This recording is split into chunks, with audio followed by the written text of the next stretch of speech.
এ বিষয়ে বিস্তারিত জানাতে রাজধানীর কারওয়ান বাজারে আছেন সহকর্মী চন্দ্রিমা চৌধুরী এবং রাজশাহীতে আছেন সহকর্মী মওদুদ রানা। সরাসরি প্রথমে যাচ্ছি রাজধানীতে চন্দ্রিমার কাছে। দেশ সংস্কারের প্রত্যয়ে রাজপথ আজ শিক্ষার্থীদের দখলে। সরকার পতনের পরে রাজপথে যে ট্রাফিক ব্যবস্থা তাকেই আবার সঠিকভাবে ফিরিয়ে আনতে এবং সচল করে তুলতেই কিন্তু আজ রাজপথে নেমেছে আমাদের শিক্ষার্থীরা। আমি এই মুহূর্তে দাঁড়িয়ে আছি কারওয়ান বাজার মোড়ে এবং এটি কিন্তু রাজধানীর অন্যতম একটি গুরুত্বপূর্ণ স্থান। এখানে আমরা দেখছি যে বিভিন্ন স্থান থেকে শিক্ষার্থীরা এসেছে ভলেন্টিয়ারিংভাবে। তারা কিন্তু সারা দিন ব্যাপী ট্রাফিক ব্যবস্থা নিয়ন্ত্রণে রাখার জন্য নিরলস পরিশ্রম করে যাচ্ছে। তাদের সাথে আমরা কথা বলেছি, তারা আমাদেরকে যেটা বলছিলেন যে পরিবার থেকে তারা যেরকম ধরনের সাহায্য সহযোগিতা পাচ্ছেন, একই সাথে তাদের জন্য কিন্তু বিভিন্ন সময় সমাজের নাগরিকেরা কিন্তু তাদের জন্য খাবার নিয়ে আসছে এবং মায়েরা যেমন রাজপথে তাদের সন্তানদের নিয়ে আসছে, তেমনি তারা আসলে প্রচণ্ড প্রশংসাও পাচ্ছেন। সরকার পতনের পর কিন্তু রাজশাহী সহ সারা দেশের সড়কে ট্রাফিক ব্যবস্থাপনা ভেঙে পড়ায় কিন্তু এই শিক্ষার্থীরা মাঠে নেমে আসে। এই মুহূর্তে কিন্তু সারা দেশে কিন্তু 57টি পয়েন্টে ট্রাফিক পয়েন্টে কিন্তু শিক্ষার্থীরা রয়েছে এবং তারা কিন্তু ভলেন্টিয়ারিংভাবে কাজ করে যাচ্ছে। এবং তাদের সাথে আমরা কথা বলে যেটা জানছিলাম যে যতদিন না পর্যন্ত এই ব্যবস্থা একটি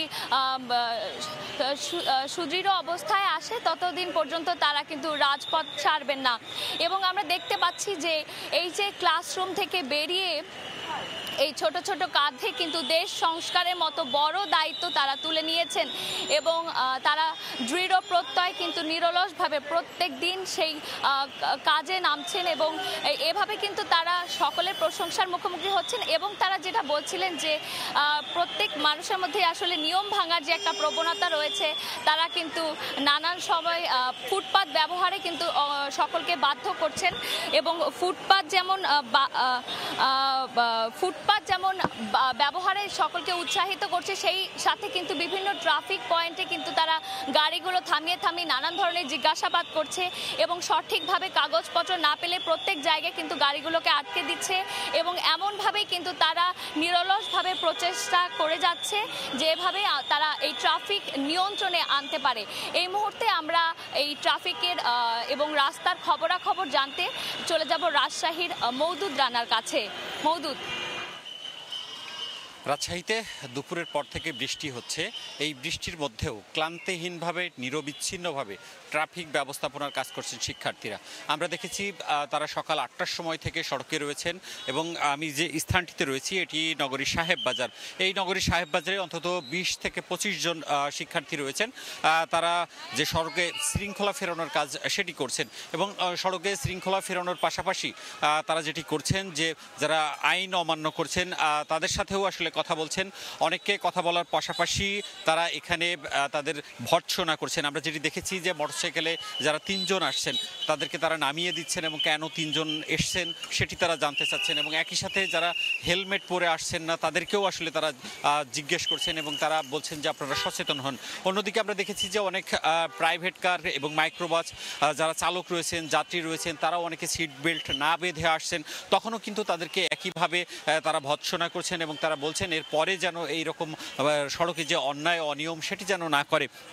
এই শিক্ষার্থীরা সকাল 7টার সময় এখানে আসছেন এবং তারা যেটি বলছেন যে রাত 9টা পর্যন্ত তারা এই ট্রাফিক ব্যবস্থাপনার যে কাজ, সড়কে শৃঙ্খলা ফেরানোর যে কাজ সেটি তারা করবেন এবং এরপর আসলে পাড়া মহল্লার যে কাজগুলো রয়েছে আসলে সামাজিকভাবে সাধারণ মানুষের পাশে থাকা সেই কাজেও আসলে তারা অংশ নিচ্ছেন। তারা বলছেন যে নতুনভাবে দেশ গড়ার, দেশ বিনির্মাণের যে কাজে তারা নিয়োজিত রয়েছেন সেটি তারা সঠিকভাবে করতে চান। আমরা শিক্ষার্থীদের সাথে কথা বলেছিলাম, তারা যেটি বলছেন যে একটু প্রচেষ্টার মাধ্যমে যে অনেকখানি বদলে দেওয়া যায় সেটি তারা দেখতে পাচ্ছেন। তারা বলছেন যে সাধারণ যারা শিক্ষার্থী রয়েছেন তাদের এই প্রচেষ্টার ফলে সড়কে শৃঙ্খলা এসেছে।